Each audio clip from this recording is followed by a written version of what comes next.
Caroline Receveur est dans la tourmente. En effet, l'influenceuse française fait l'objet d'une enquête du fisc, qui la soupçonne d'avoir déclaré son entreprise dans un pays où elle ne vit pas. L'information a été révélée mardi 16 février par le média en ligne spécialisé dans la criminalité économique Gotham City, et confirmée par Le Monde. L'affaire a commencé en septembre 2019, quand le domicile de Caroline Receveur et des locaux qui lui appartiennent sont perquisitionnés par l'administration fiscale. Cette perquisition est liée au fait qu'Hélène de Keys, la société qui distribue les thés détoxifiants One Dirty créée par Caroline Receveur en 2014 a été déménagée au Royaume-Uni quelques semaines après sa création.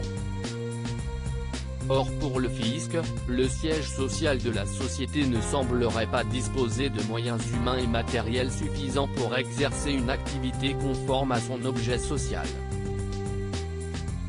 Autrement dit, cette société n'aurait d'anglaise que le nom puisqu'aucune de ses activités n'a lieu sur le sol britannique. Le fisc reproche également à cette société de vendre quasiment exclusivement sur le marché français, d'employer une société de logistique française sans le déclarer dans l'Hexagone et également que le directeur administratif et financier de la société Valentin Lucas, par ailleurs ex-compagnon de Caroline Receveur, soit domicilié en France. L'autre société de l'influenceuse, Caroline Receveur Limited, également domiciliée au Royaume-Uni, attire aussi l'attention du fisc pour les mêmes raisons. En clair, Caroline Receveur serait accusée de ne pas payer ses impôts en France alors qu'elle y exerce son activité.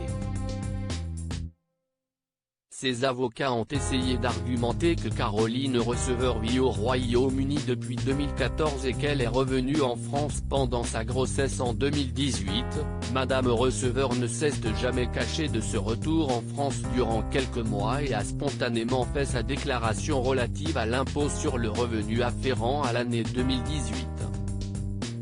D'ailleurs, l'ensemble de ces faits est de notoriété publique, de par sa large exposition médiatique.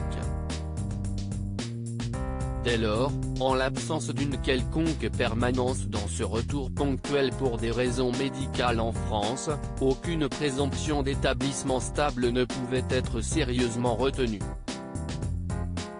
La Cour d'appel rejette l'argument des avocats de Caroline Receveur. La Cour d'appel n'a pas jugé cet argument recevable. Caroline Receveur dispose depuis le 9 janvier 2018 d'une adresse parisienne, elle dispose de plusieurs comptes bancaires à cette adresse, il résulte de l'acte de naissance de son fils que le domicile des parents est une adresse française.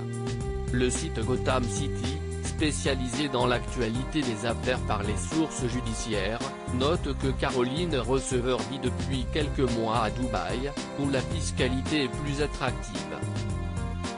L'enquête risque encore de se poursuivre et on ignore pour l'instant les éventuelles sanctions dont pourrait écoper Caroline Receveur ou ses associés. L'ancienne candidate de Secret Story n'a pas commenté l'affaire.